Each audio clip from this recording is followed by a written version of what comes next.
ध्यान दो, देखो कैपिटल राशनिंग, देखो टॉपिक पे ध्यान देना। कैपिटल राशनिंग, कैपिटल राशनिंग का मतलब क्या होता है? कैपिटल का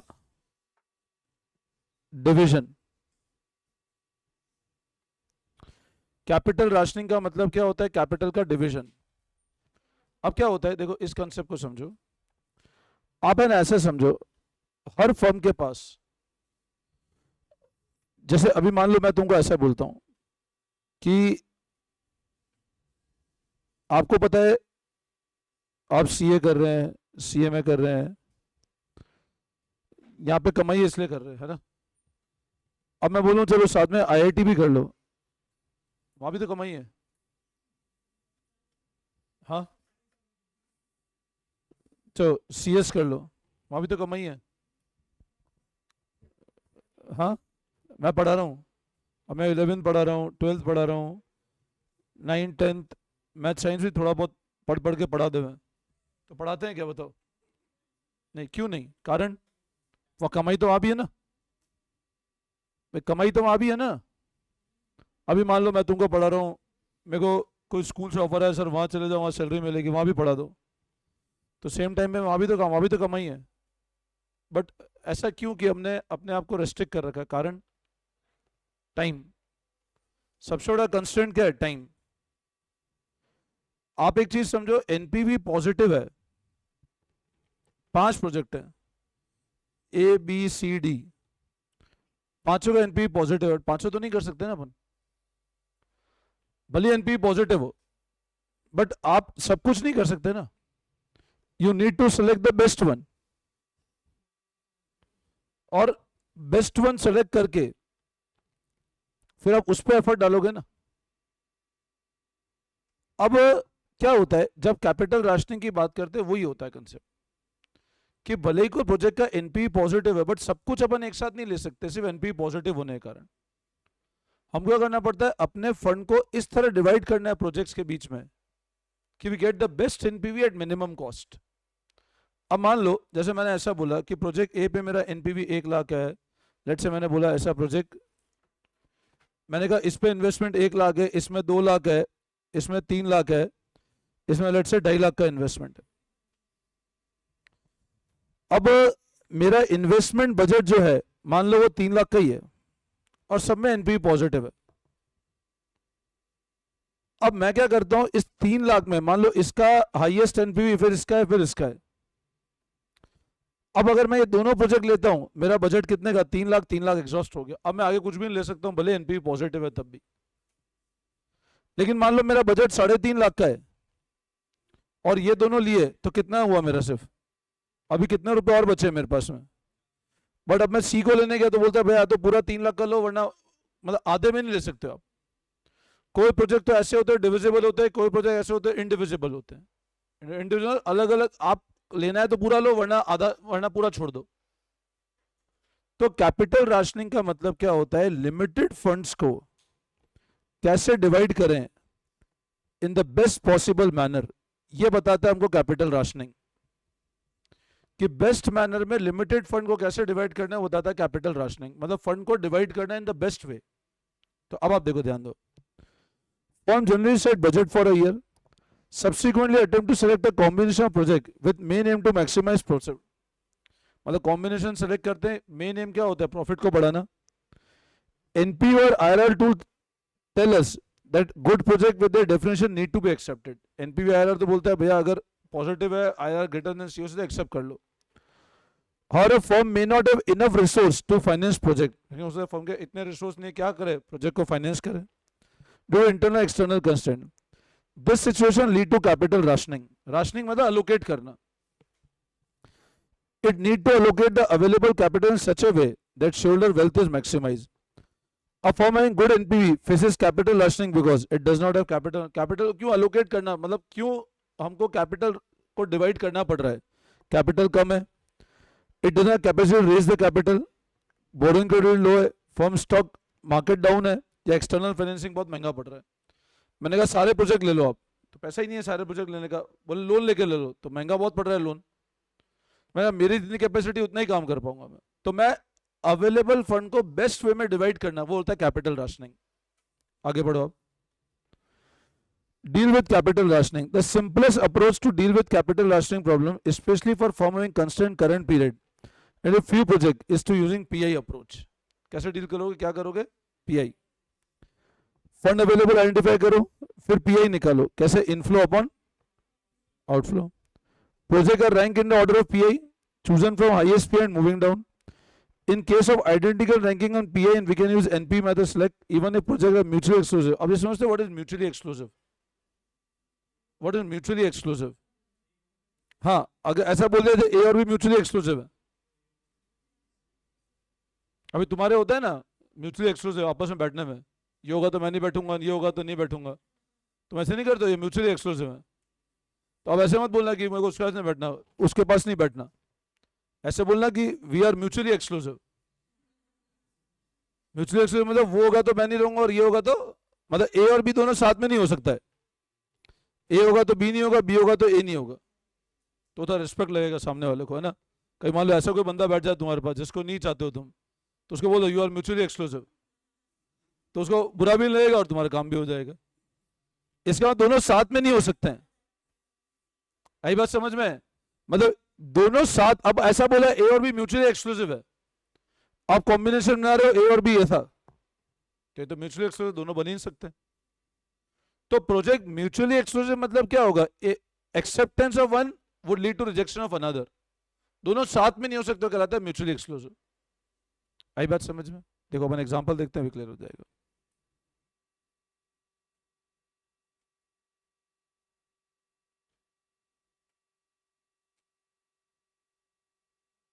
आ जाओ लास्ट वाले क्वेश्चन जो है ना, क्वेश्चन नंबर 31. देखो 31 क्वेश्चन पढ़ो एक बार. Shiva limited is planning its capital investment program for the next year. Company capital investment सोची अगले साल का. It have 5 project all of which have positive NPV. 5 project जिसका एनपीवी सबका क्या है? Positive. Cut off rate 15%, discount rate 15% है. Outflow and present value as follows. ये इन्वेस्टमेंट है, ये एनपीवी है. The company is limited to capital spending of 1,20,000. मतलब बताओ बजट कितना है? लिमिट 1,20,000 रुपए. You record to illustrate the return from package of project with capital spending limit. The project are independent of each other and divisible. Independent मतलब क्या है? देखो मैंने ऐसा बोला, मान लो मैंने ऐसा बोला A and B mutually exclusive है. A होगा B नहीं होगा, B होगा A नहीं होगा, साथ में नहीं हो सकते. और बोला सी और डी इंडिपेंडेंट है, मतलब सी होगा तो डी पे कोई फर्क नहीं पड़ता, डी होगा तो सी पे फर्क. इंडिपेंडेंट कोई फर्क नहीं पड़ता है. मतलब किसी बच्चे को मैंने कहा इंडिपेंडेंट, बोला पास में कोई बैठे फर्क नहीं पड़ रहा, वो इंडिपेंडेंट हो गया. और एक म्यूचुअल एक्सक्लूसिव मतलब वो बैठेगा तो मैं नहीं बैठूंगा, ये मतलब वो. तो इंडिपेंडेंट मतलब सी हो डी नहीं हो फर्क नहीं पड़ता, सी डी दोनों साथ हो तो भी आपस में दोनों को एक दूसरे को फर्क नहीं पड़ रहा. इंडिपेंडेंट मतलब. तो यहां क्या बोल रहा है? प्रोजेक्ट क्या है? मतलब फर्क नहीं पड़ता प्रोजेक्ट को. आई बात समझ में?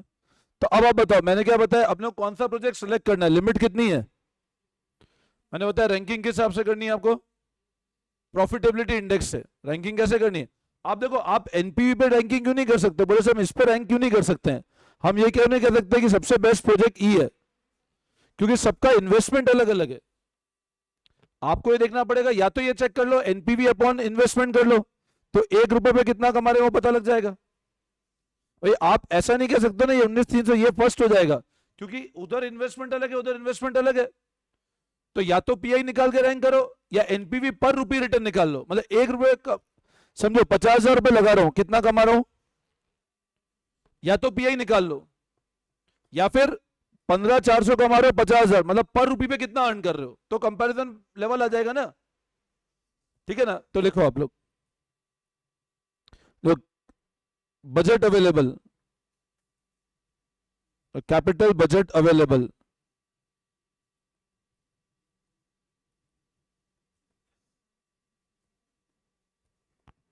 $1,20,000. अब लिखो नेक्स्ट में कैलकुलेशन ऑफ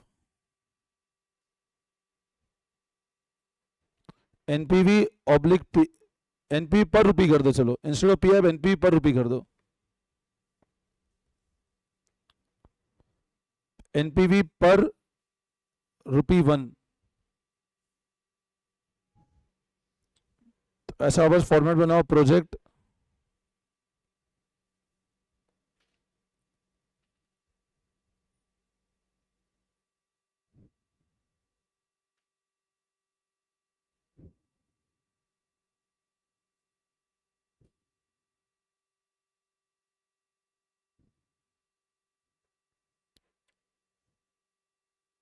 ऐसे बना लो फॉर्मेट फटाफट।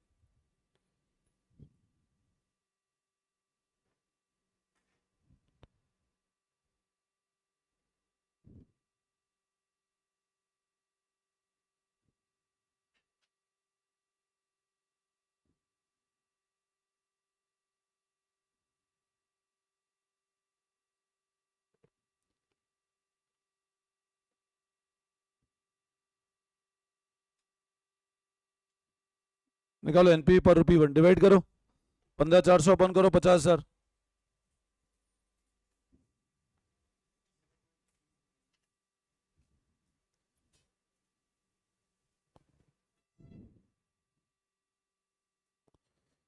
इसका मतलब हर ₹1 31 पैसा कमा रहे हैं, हर ₹1 पे 47 पैसा कमा रहे हैं। फॉर एवरी ₹1 40 पैसा अर्न कर रहे हैं, फॉर एवरी ₹1 0.37 पैसा एंड फॉर एवरी ₹1 0.55 पैसा। अब ये ₹1 पे आ गया पूरा इन्वेस्टमेंट, मतलब प्रॉफिट पर ₹1 आ गया ये। अब रैंक कर दो, बताओ हाईएस्ट किसको मिलेगा? ई को, फिर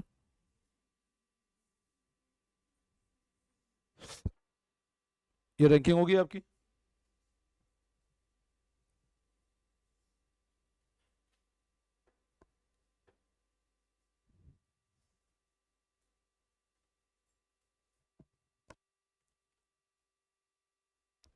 ये आपके प्रोजेक्ट की रैंकिंग हो गई।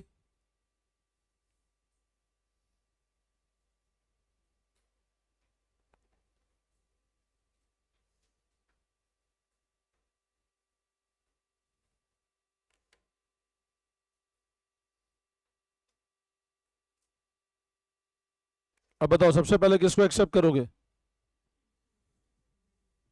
इन्वेस्टमेंट बजट 1,20,000 है, तो बेस्ट कॉम्बिनेशन क्या बनेगा?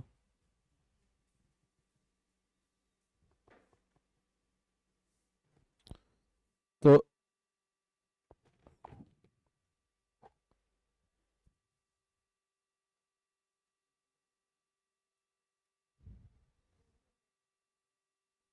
अब बताओ, तो लिखो सिलेक्शन ऑफ द प्रोजेक्ट।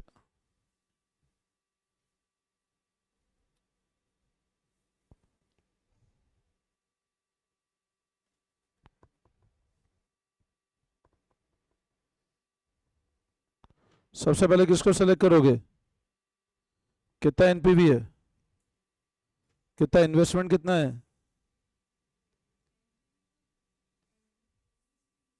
हाँ, और इन्वेस्टमेंट कितना है? 35,000। ई के बाद बी हो जाएगा, कितना एनपीवी है? हाँ, अच्छा,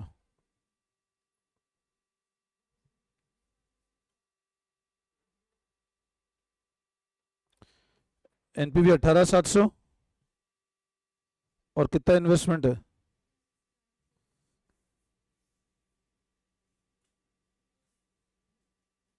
सी पूरा ले सकते हैं, अभी पैसा पड़ा है 1,20 में, अभी 35 और 40 75 खर्च हुआ, सी पूरा ले लो। कितना?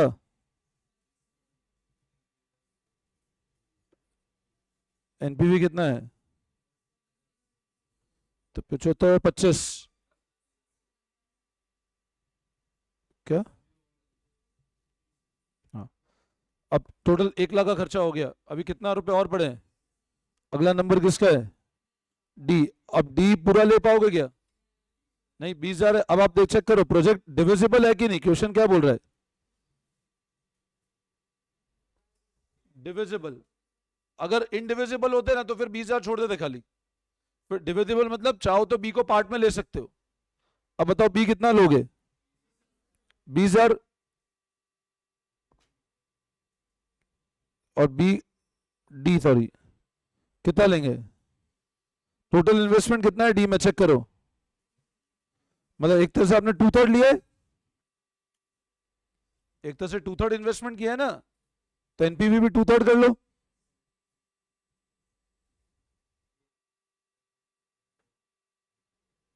कितना आता है 2/3?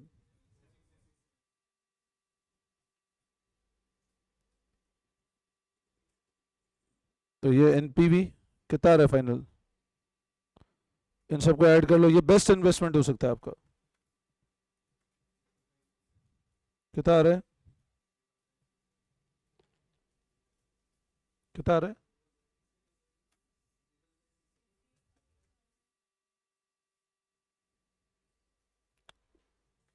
तो प्रोजेक्ट कौन सा रिजेक्ट हो जाएगा ultimately? A will be rejected.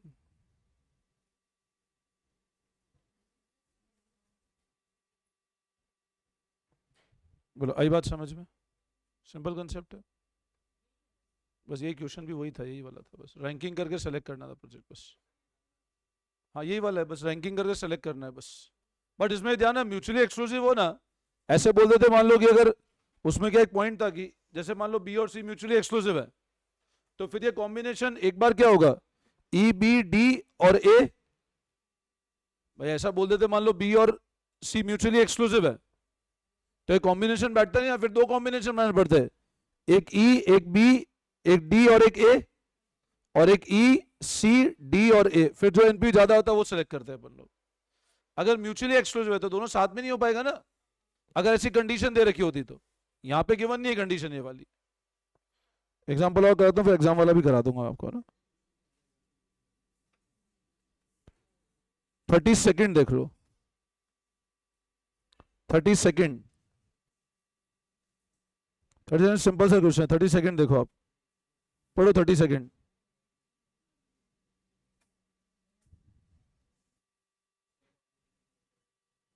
पढ़ो 30 second. Elite cooker company is evaluating 3 investment situation. Company 3 investment situation देख रही है।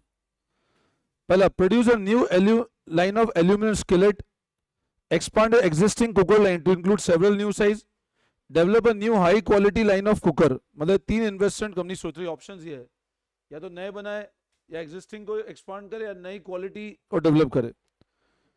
If only the project in question undertaken, the expected present value and the amount is as follows। अब 1 2 3 ये investment है और ये इनका कैश इनफ्लो है, तो इससे करेंगे तो क्या आ जाएगा, एनपीवी आ जाएगा। आगे बढ़ो। If 1 and 2 are jointly undertaken, मतलब अपन मान लो ये दोनों ले लें, देयर इज नो इकोनॉमी, कोई फायदा नहीं होगा, नो इकोनॉमी मतलब फायदा नहीं होगा। The investment required and present value will simply the sum of part. 1 and 3 undertaken, मान लो फर्स्ट और थर्ड लें, economy are possible investment because one of the machine acquired can be use for both process. 1 और 3 ले लें तो economy कुछ फायदा हो जाएगा, क्योंकि मशीन दोनों तरफ यूज हो जाएगी। The total investment required for 1 and 3 combined is 440। अब आप अलग अलग लेते हो, 2 और 2 70 बैठता है, 470, बट दोनों साथ में ले लोगे तो इन्वेस्टमेंट कितना हो जाएगा, 440। If 2 and 3 undertaken, the economy to be achieve in marketing and production but not in investment, present value inflow is 26। If all 3 are undertaken, the economy not yet will still hold. However,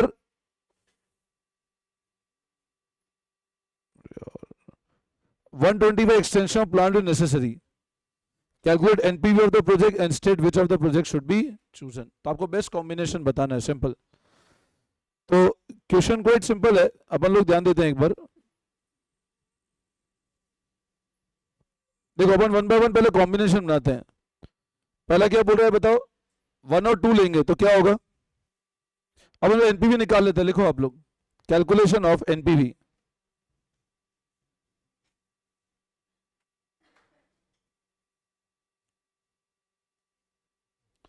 calculation of NPV.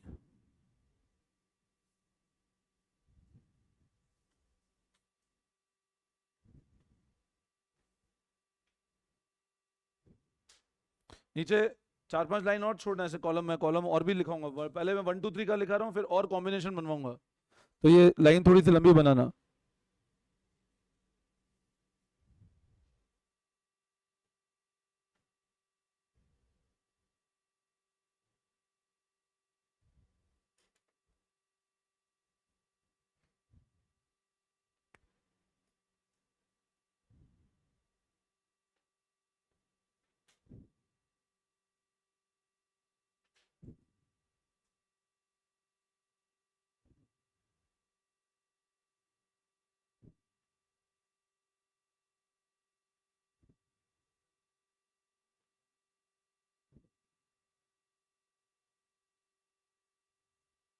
175, एक second.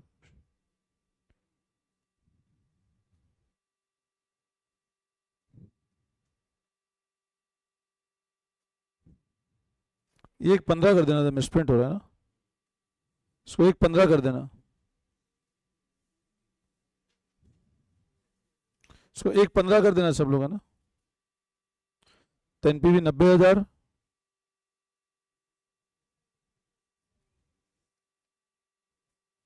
एक 30। अब 1 by 1 check करो। 1 and 2 are jointly undertaken. मान लो 1 और 2 साथ ले लें, कोई बेनिफिट नहीं होगा। Investment required present value with simply सम। अब मान लो मैं ऐसा करूं, सब लोग ध्यान देना, 1 and 2 कोई फायदा नहीं है। इन्वेस्टमेंट क्या बोल रहा है, सिंपली इनको भी जोड़ दो, कितना आता है 290 पर 185। तो एनपीवी क्या हो जाएगा, सिंपल क्वेश्चन पढ़ के कर रहा हूं। 1 और 3 साथ ले लोगे तो इन्वेस्टमेंट और वो सम टोटल कर लो, एनपीवी आ जाएगा। बोलो इसमें कोई डाउट, ये क्लियर है। अच्छा आगे बढ़ो।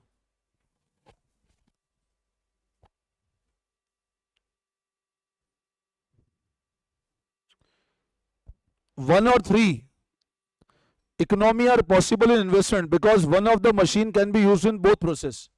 अब 1 और 3 ले लें, 1 और 3 कर लें, तो इधर लिखता हूं मैं 1 and 3। अब इन्वेस्टमेंट कितना होगा, तो बोले इन्वेस्टमेंट 1 और, देखो इंडिविजुअल लोग तो 2 और 2 70 4 70 होता है, बट दोनों 7 लोग तो एक मशीन ही दोनों में काम आ जाएगी। तो इन्वेस्टमेंट कितना रह जाएगा, तो लिखो 440।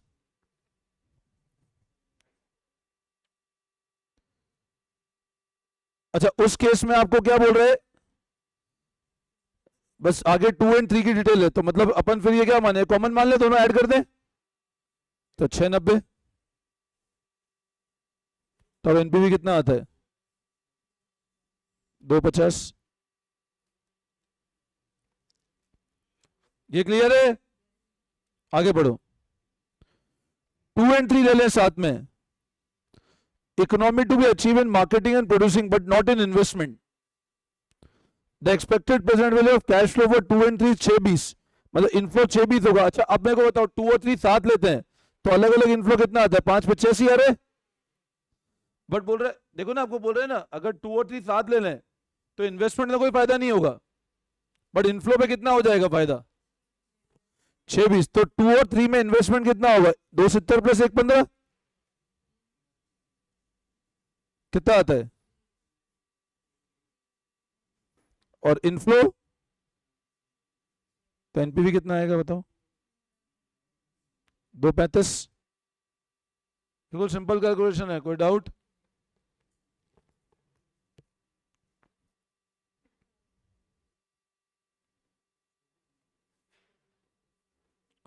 अच्छा अब next, if all 3 are undertaken, मतलब तीनों ही ले लें,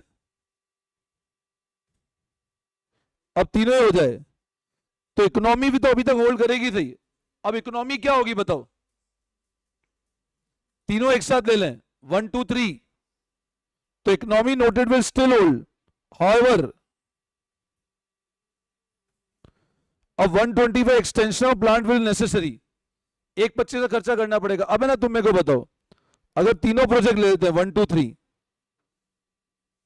ध्यान देना, नीचे एक नोट लिख देता हूं मैं, लगभग इस टेबल के यहां ये टेबल एंड हो जाएगी, फिर 3 4 लाइन छोड़ के एक नोट लिख दो सब लोग, जहां लास्ट लाइन खींची ना इसके बाद 3 से 4 लाइन छोड़ दो और एक नोट लिख दो। लिखो अब, इन्वेस्टमेंट, अब 1 2 3 में क्या बोल रहा है, अगर सबको तो सबसे पहले प्लांट एक्सटेंशन,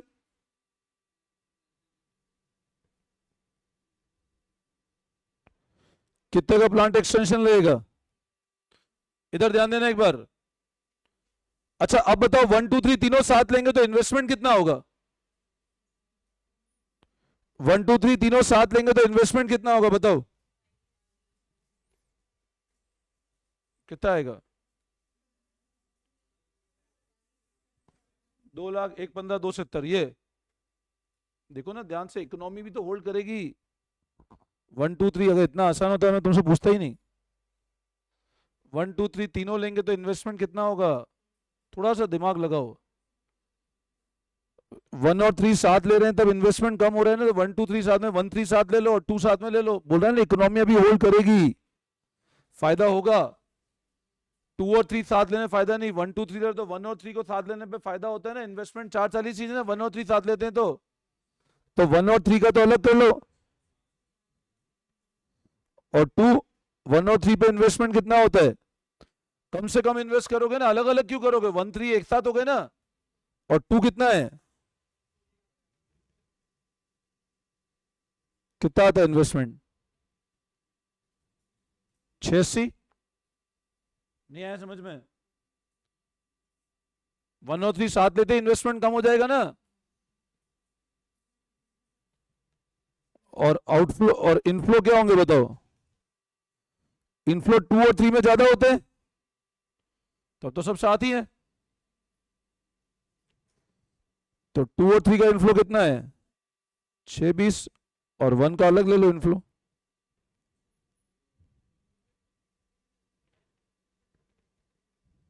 तो 9 10 का इनफ्लो आ रहा है, समझ में आया?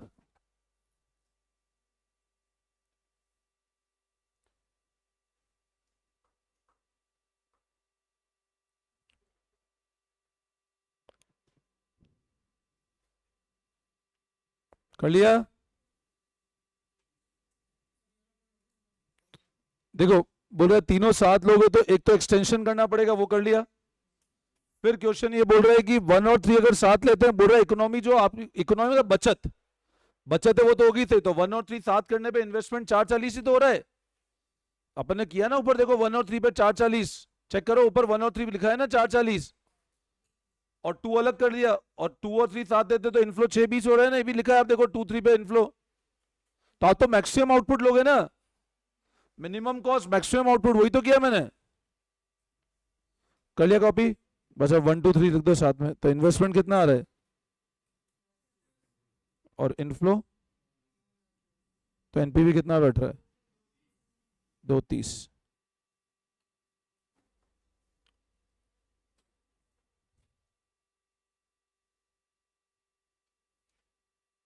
नो अब बताओ सबसे बेस्ट एनपीवी कब आ रहा है अपना? सबसे बेस्ट सिचुएशन कब आ रही है अपनी? फर्स्ट एंड थर्ड, तो go for first and third.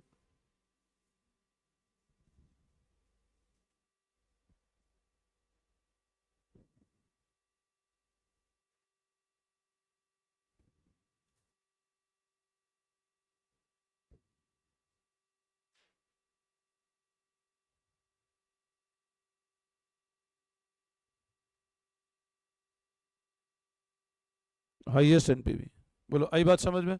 जैसा क्वेश्चन ने बोला वैसे कॉम्बिनेशन बनाया मैंने।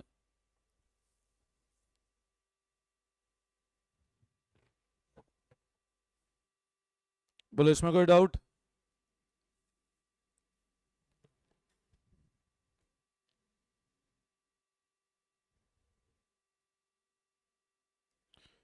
कॉपी कर लिया?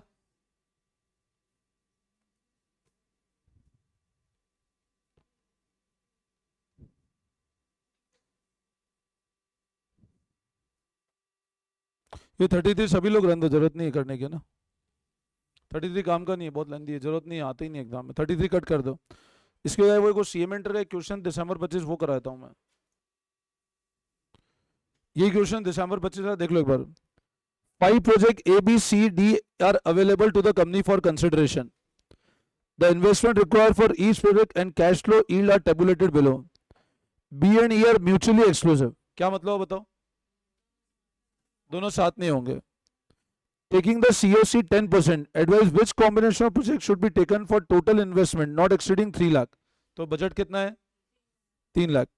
On the basis of NPV. Assume project are not divisible, divisible नहीं है, मतलब आप पार्ट में ले सकते हो, खाली छोड़ दो पैसे को। फिर इन्वेस्टमेंट कैश फ्लो गिवन है, नंबर ऑफ ईयर पीवीआईएफ है, तो एनपीवी निकल जाएगा और पीआई निकल जाएगा आराम से, ठीक है ना। तो लिखो आप NPV, calculation of NPV. Investment limit कितना है?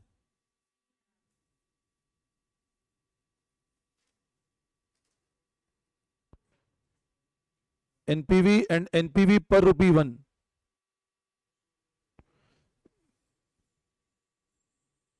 दिसंबर 25 लिख देना है ना, फिर बाद में तो ढूंढते रहो क्वेश्चन का है, ठीक है। अब लिखो इधर project A B C D and E, फिर लिखो इन्वेस्टमेंट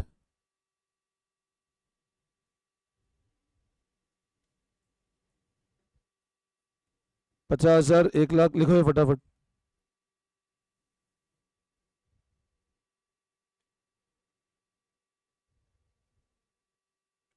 एक 50 और 2 लाख,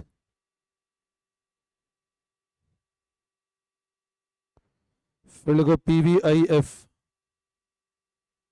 डायरेक्ट मल्टीप्लाई करके लिख दूं मैं फिगर, है ना, कैश फ्लो का अलग कॉलम नहीं बना रहा हूँ।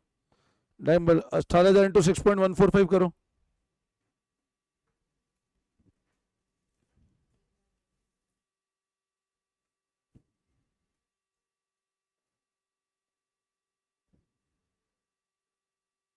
कितना आ रहा है?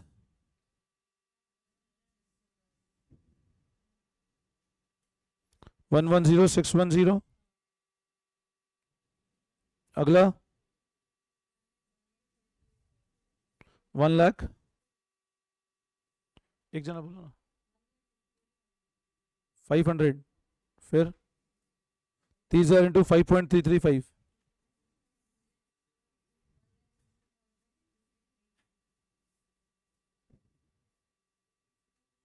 160050, फिर नेक्स्ट 40,000 इंटू 7.824,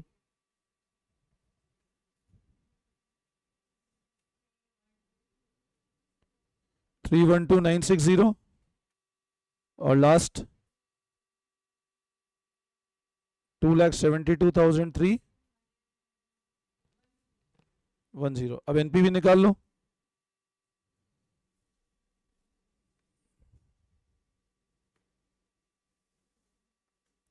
फिर एनपीवी पर रुपी 1 निकाल लेना,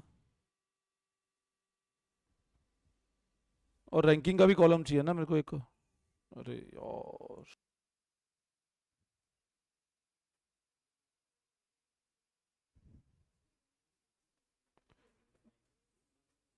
निकालो फटाफट एनपीवी कितना आ रहा है, और वो जो एनपीवी है उसको इन्वेस्टमेंट से डिवाइड करके पर रुपी 1 निकाल लो। एनपीवी पर रुपी 1,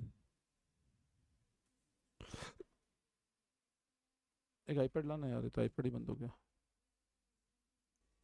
देख लो एनपीवी पर रुपी 1 का ये आ रहा है फिगर, एनपीवी अपन इन्वेस्टमेंट, इन्वेस्टमेंट और रैंकिंग कर दो। अब इन्वेस्टमेंट बजट कितना है अपना, बजट कितना है, और म्यूचुअली एक्सक्लूसिव कौन है?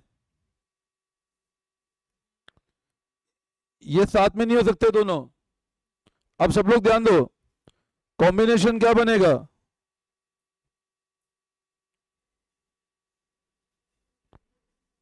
सबसे पहले किसको ले मान लें? सबसे, हाँ तो सबसे पहले अपन ने किसको लिया? ए को। कितना इन्वेस्टमेंट है? एनपीवी कितना था ए का? 60। एनपीवी है ना, हाँ। ए के बाद डी ले लो, 1 लाख।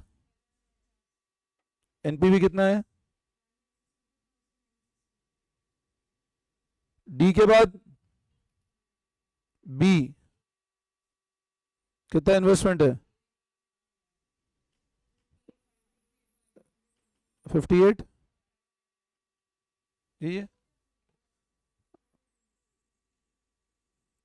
एक मिनट जाओ, अब बी और ई पे तो जाने का मतलब ही नहीं है, और प्रोजेक्ट डिविजिबल भी नहीं है, तो इसमें तो मतलब ही नहीं है बी और ई म्यूचुअली एक्सक्लूसिव, यही बन जाएगा, कॉम्बिनेशन बनेगा ही नहीं दूसरा, ये बेस्ट एनपीवी आएगा आपका, ए डी और बी।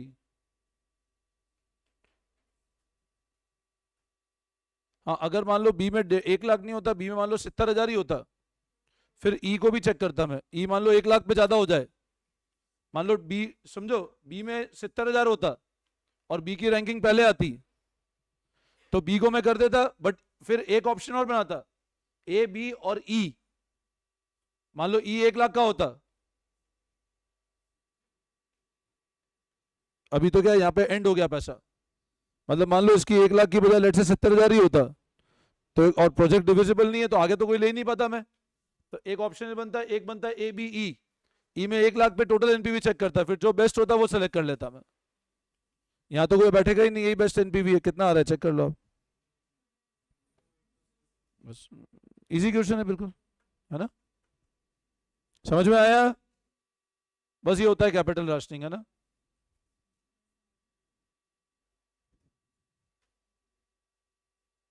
आ जाएगा ना, अभी तो आया, दिसंबर 25 भी तो आया, दिसंबर 26 में भी आ जाएगा, है ना, समझ में आया। तो अब है ना सुनो, सीएमए इंटर के पॉइंट ऑफ व्यू से बजटिंग कंप्लीट है, मैं तुमको एक प्रैक्टिस शीट दे दूंगा, तुम और प्रैक्टिस करना, आंसर 4-5 क्वेश्चन और कर लेना, बहुत है, 4-5 क्वेश्चन मैं दे दूंगा प्रैक्टिस के लिए, वो और कर लेना, इसके अलावा कुछ भी करने, मॉड्यूल खोलना ही मत तुम्हारा, सीएमए इंटर मॉड्यूल खोलना ही मत, पता ही नहीं चलेगा कहाँ लेके जाएगा मॉड्यूल, सीएमए इंटर मॉड्यूल नहीं खोलना, सीए इंटर वाला कोई मॉड्यूल खोलने की जरूरत नहीं है, बजटिंग में शीट दी मैं सिर्फ वो करनी है, सीए वाले बच्चों को भी कुछ जरूरत नहीं मॉड्यूल खोलने की, सब कुछ कवर्ड है स्टडी मटेरियल पूरा आपका, जो रिलेवेंट क्वेश्चन सारे कवर कर दिए मैंने। अब सीएमए इंटर के पॉइंट ऑफ व्यू से बजटिंग कंप्लीट है, और सीए इंटर का भी लगभग 80% कंप्लीट है बजटिंग, सीए इंटर वालों को जो अब बजटिंग कराना है वो मैं अलग कराऊंगा, वो बैच में नहीं कराऊंगा मैं, ठीक है ना, वो अलग होंगे तुम्हारी, ठीक है, बस अब बजटिंग ओवरऑल कंप्लीट है। नेक्स्ट क्लास से अब हम लोग नया चैप्टर, कल और कर रहा हूँ प्रैक्टिस, या कल नया चैप्टर ले सकते हैं बोलो, कल नया कर लें एक बार, मैं रिवाइज कर दूंगा एक बार कल स्टार्टिंग से, मैं स्टार्टिंग आधा घंटा रिवाइज कर दूंगा कल पूरा, है ना, एक बार फिर अपन लोग नया चैप्टर ले लेंगे एक बार, ठीक है, मैं पूरा रिवाइज कर दूंगा स्टार्टिंग से बजटिंग एक बार, ठीक है, चलो, thank you all of you.